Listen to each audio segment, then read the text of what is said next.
حضرت سری سختی رضی اللہ تعالیٰ عنہ فرماتے ہیں باقی باتیں تو بعد کی بات ہیں، میں اس بات سے ڈرتا ہوں اپنے رب کا سامنا کیسے کروں گا، اللہ اکبر، کیسے اس کے حضور پیش ہوں گا، یہ چیز میرے بدن میں آگ لگا دیتی ہے۔ احکم الحاکمین کا دربار ہو تو کیسے اس کے روبرو میں حاضر ہوں گا۔ اور حضرت اقبال 2 قدم آگے بڑھ کے ایک جملہ بولنے لگے، کہتے ہیں لوگ اس بات سے ڈرتے ہیں کہ رب کا سامنا کیسے کریں گے، میں تو اس بات سے ڈرتا ہوں رسول اللہ کا سامنا کیسے کروں گا۔ حضور کا امتی ہو کل قیامت کے دن حضور کا سامنا کیسے کرے گا، بندہ خدا اپنے رب کا سامنا کیسے کرے گا۔ لیکن یہ کرنا پڑے گا، یہ نہیں ہے کہ کوئی فرار کا راستہ تلاش کر لے کہ میں نہیں کرتا، یہ کرنا تو پڑے گا، ہر صورت میں کرنا پڑے گا۔ بلکہ ایک حدیث پاک میں آتا ہے قیامت کے دن جب لوگ اس کے روبرو پیش ہوں گے تو اللہ بندے کو اپنے حضور سے ہٹنے نہیں دے گا جب تک 4 سوال اس سے پوچھ نہیں لیتا۔ ان عمرہ فیما افنا ہو، اس سے پوچھا جائے گا عمر کہاں گزاری۔ دوسرا سوال جو اس سے کیا جائے گا ان جسد ہی فیما ابلا ہو، بتا اپنے جسم کو کن کاموں میں لگایا، تجھے پھریرا بدن دیا تھا، اٹھتی جوانی تھی، عنفوان شباب تھا، چمکتی آنکھیں تھی، روشن چہرہ تھا، تجھے سنتے کان بولتی زبان بخشی، چوڑی چھاتی عطا کی، نرگسی آنکھیں تھی، کشادہ پیشانی تھی، قدِ رانا بخشا گیا۔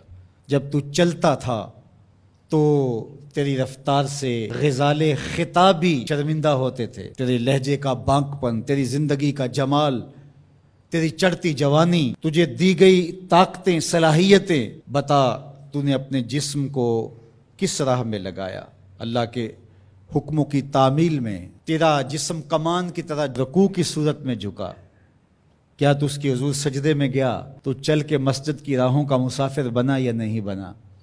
جسم کے بارے میں پوچھا جائے گا فیما ابلا ہو وعن علم ہی ماذا عامل فی، اور پوچھا جائے گا تجھے جو علم دیا گیا تھا بتا عمل کہاں تک کیا۔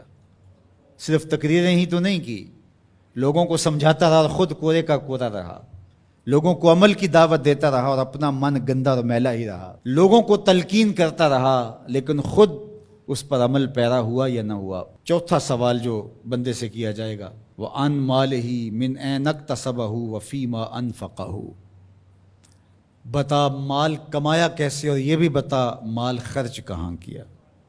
مال کے بارے میں 2 سوال ہو گئے، کمایا کہاں اور خرچ کہاں کیا۔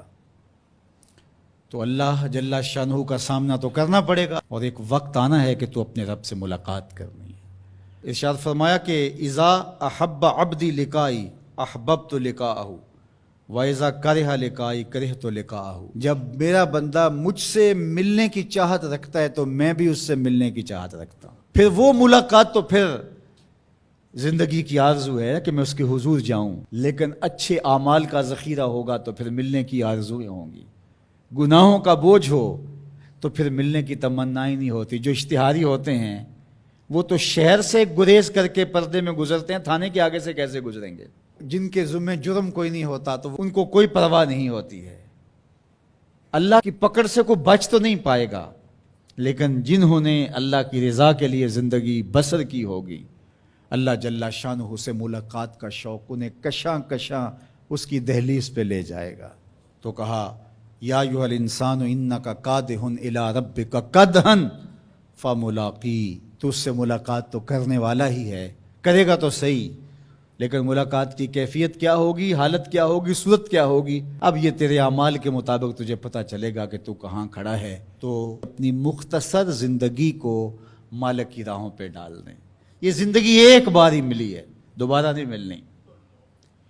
یہ اس وقت ڈاڈا پچھتاوا ہوگا، لوگ کہیں گے یا اللہ ایک بار بھیج دے بس، اب تو آنکھوں سے سب کچھ دیکھ لیا، دوبارہ تو سر سجدے سے نہیں اٹھائیں گے۔ کہا تجھے بھیجا تھا، پیغمبر بھی بھیجے تھے، کتابیں بھی اتاری تھی، روز مرتے ہوئے لوگ تیرے سامنے تھے، اٹھتے ہوئے جنازے تیرے سامنے تھے، پھیلے ہوئے قبرستان، ڈوبتا ہوا سورج، یہ عارضی دنیا کے کتنے نقشے تمہیں دکھائے لیکن تو پھر بھی نہ مانا۔ اب دوسرا موقع نہیں ہے۔ یقول یا لیتنی قدمت لحیاتی، وہ کہے گا کاش میں اس زندگی کو اس زندگی کے لیے آگے بھیج دیا ہوتا، لیکن پھر سوائے پچھتاوے کے اور کچھ نہیں ہوگا۔